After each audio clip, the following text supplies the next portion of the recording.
Olá, enquanto aguardamos notícias sobre a realização do 10º Festival dos Botos na cidade de Maranhão, nesse ano de 2026, vamos conversar um pouco sobre os 20 anos de histórias do festival. O festival iniciou no ano de 2006 e nesse ano de 2026 completa seus 20 anos de fundação. O processo é diferente no Festival dos Botos de Maranhão. São agremiações fundadas ao mesmo tempo para participar de um festival programado também, na época, com uma data específica. Então, eles todos fazem parte de uma conexão da qual não podem ser desvinculados, por causa da fundação que foi primordial para os dois. Hoje, eu quero conversar um pouco sobre o 3º Festival dos Botos, realizado no ano de 2008. Nesse 3º festival, a agremiação do Boto Tucuxi trouxe como tema a frase Maranhão, uma terra cabocla para todo mundo ver. Foi um momento muito especial. Pela primeira vez, uma das agremiações estava trazendo em pauta o nome da cidade e suas pertinências sociais, culturais e tradicionais. Durante o processo de produção do espetáculo, houveram grandes momentos, e durante os espetáculos, maiores ainda foram os momentos, principalmente porque o Tucuxi resolveu trazer um aspecto diferente do que havia apresentado nos 2 últimos anos de 2006 e 2007. Diferentemente do Boto Vermelho, que é a outra agremiação que concorre nesse festival, porque são os Botos Tucuxi e o Boto Vermelho que fazem parte dele, o Tucuxi veio num formato menor, menos volumoso, mais simplório, que causou uma certa admiração ao olhar dos jurados. A gestão do tema, da produção, da organização de arena e até da apresentação pertenceu a mim. Na época, eu apenas desenvolvi, mas quando eu cheguei na cidade, o tema ele já estava criado, só estava esperando uma gestão junto com a diretoria, que na época era o professor Mário Fernandes, presidente, e o vice-presidente, o professor Gilben Alves, para que nós pudéssemos colocar tudo em prática, tudo para funcionar. Porém, quando eu recebi a frase e o contexto, eu fiquei pensando como apresentar um local que era pouco visto, que era pouco conhecido, para os jurados. E quem seriam os jurados? De acordo com o regulamento da época e do atual, os jurados geralmente eles precisam ter formação acadêmica, mestrado e até doutorado, quer dizer, produzem ciência, escrevendo teses e dissertações. Dessa forma, nós teríamos, geralmente são 5 jurados, dessa forma nós teríamos 5 olhares diferentes em diferentes áreas para que contemplassem o espetáculo. Quanto às áreas, elas geralmente são as áreas ligadas às humanas, que têm essa pegada cultural. Teatrólogos, antropólogos, etnólogos, artistas plásticos, musicólogos, sempre dentro do contexto da cultura. Entretanto, a gente tem que observar o seguinte: os jurados eles vão para apreciar as ideias, para absorver delas aquilo que vai ser sentido ou refletido para o olhar do público e aos olhares deles. Alguns são mais exigentes, outros absorvem a primeira parte, digamos assim, a primeira impressão, mas é necessário se preparar para o que ele realmente vai ter como leitura. Então, não basta ser apenas bonito, é preciso seguir o regulamento, é preciso produzir algo que possa chamar a atenção desses jurados. E foi o que fizemos no Tucuxi. Nós ousamos. A cidade de Maranhão não é uma cidade histórica. Ela não foi fundada no período colonial do Brasil, como as vilas do século XIX, que no século XX se tornaram as cidades que nós temos hoje, inclusive Coari, Tefé, Tabatinga e outras cidades da margem do rio Solimões. Então, era necessário ter uma posição sobre essa cidade que se queria mostrar para todo mundo ver. Esse foi o desafio que eu tive para fazer todo o desenvolvimento daquele tema. Então eu disse, eu vou mostrar a Maranhão que eu conheci dos anos 90, que ainda estava bem visível na primeira década dos anos de 2000. Nos anos de 2000, Maranhão era uma cidade simplória. Ainda não se tinha a rede móvel de telefonia de celular, embora alguns já acessassem a internet. A rede de celular só chegou no ano de 2010 na cidade. Muito bem, vamos direto para a arena para ver o que aconteceu com o espetáculo do Tucuxi em 2008. Eu fui o apresentador, então na minha indumentária eu vim caracterizado com os apresentadores tradicionais das festas do interior, que são as festas de piseiro, que é o arraial da cidade, o festival folclórico tradicional de danças, o aniversário da cidade e, naquele momento, o festival dos botos.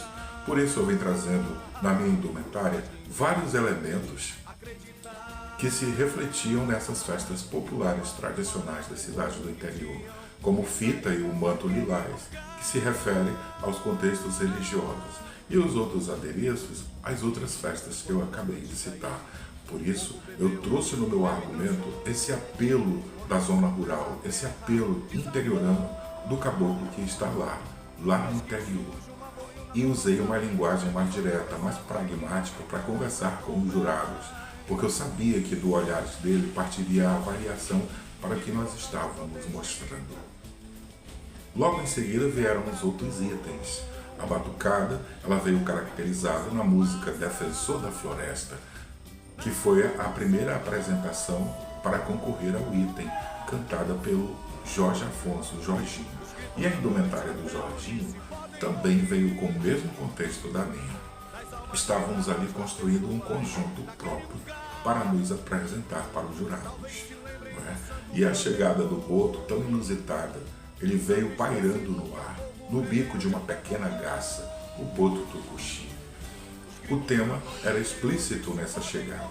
Maranhão, uma terra cabocla para todo mundo ver.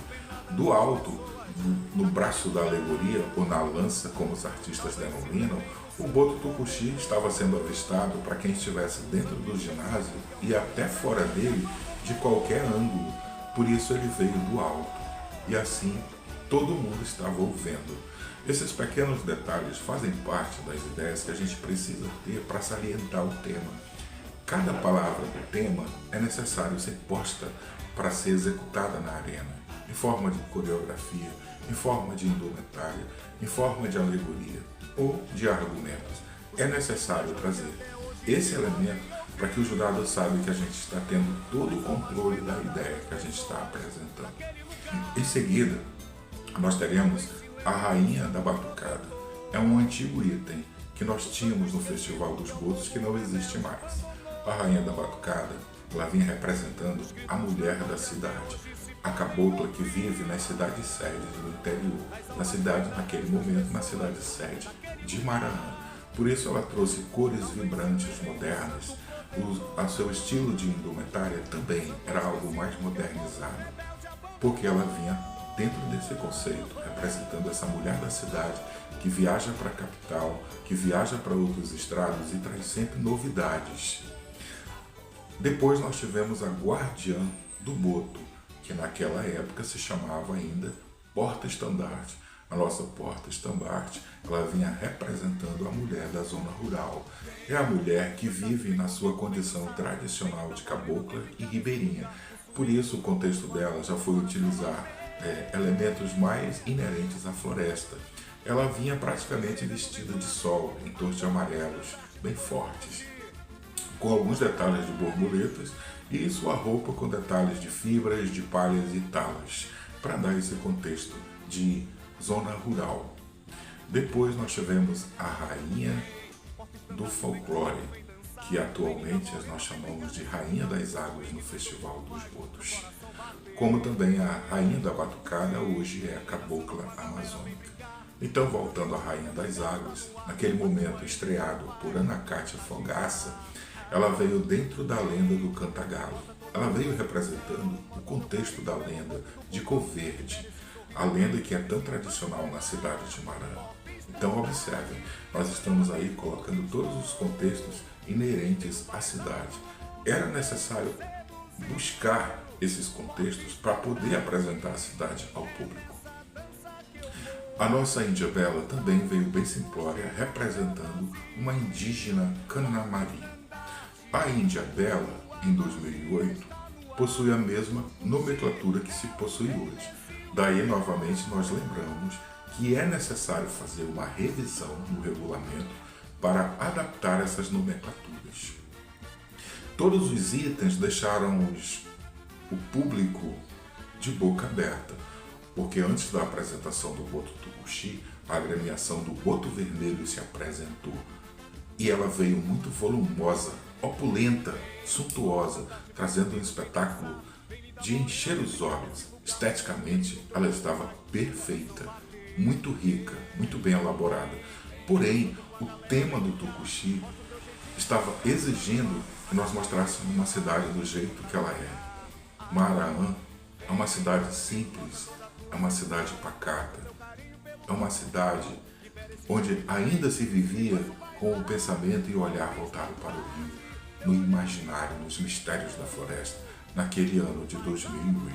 Lógico que hoje a cidade está bastante mais desenvolvida e evoluída, mas até 2008, Maraã era uma cidade com um clima bucólico.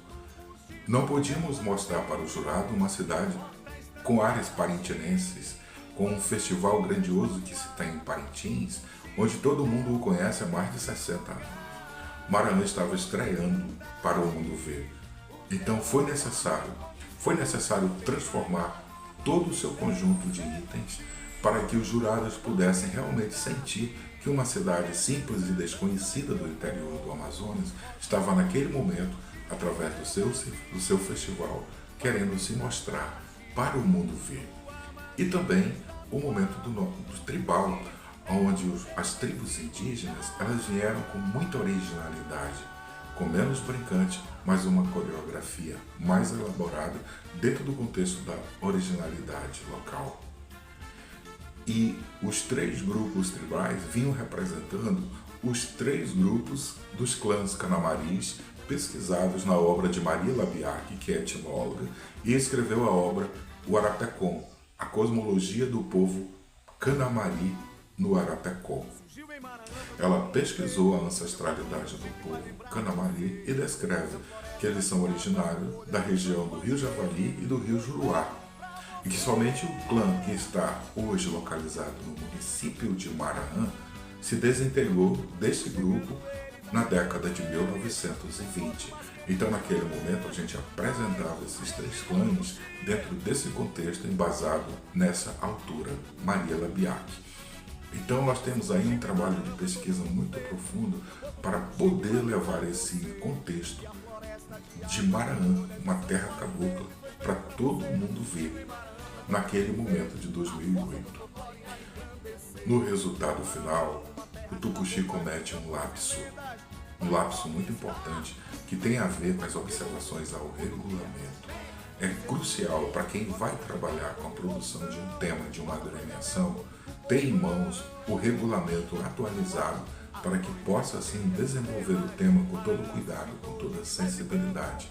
Porque muitas vezes existe nas entrelinhas de uma linha, de uma norma, de um artigo, alguma coisa que proíbe o uso de algo. E foi o que aconteceu. O Tucuxi executou uma música que, segundo a agremiação que o impugnou, já tinha sido utilizada em outro festival. E realmente, não errou. Porém, o Tucuxi poderia ter uma defesa que infelizmente não foi possível de realizar devido ao problema de comunicação que se tinha naquele tempo na cidade. Hoje em dia, nós acessamos a internet em Maraã, em segundos estamos conversando com alguém que está lá no Japão. Mas naquele dia o sistema de telefonia convencional era obsoleto. Mas hoje tudo mudou. Então são aspectos desse tipo que fazem com que erros possam colocar tudo a perder. O Tucuxi venceu o festival de 2008 e hoje poderia ter sido a sua 6ª vitória. Mas por esse lapso, por esse descuido, perdeu, foi penalizado e não teve como se defender. E teve que saber perder. E nós sabemos que recentemente algo parecido aconteceu no último festival realizado em 2023. Então nós temos aí essa rápida amostra do que é você pegar um tema para desenvolver e apresentar para um grande público, saborear, apreciar e se emocionar. E principalmente apresentar para os jurados, que não estão apenas para ver apenas a beleza, mas verificar as segundas ideias, tudo aquilo que está sendo proposto através das alegorias, das músicas, das indumentárias e da emoção que o público está sentindo em determinado lugar.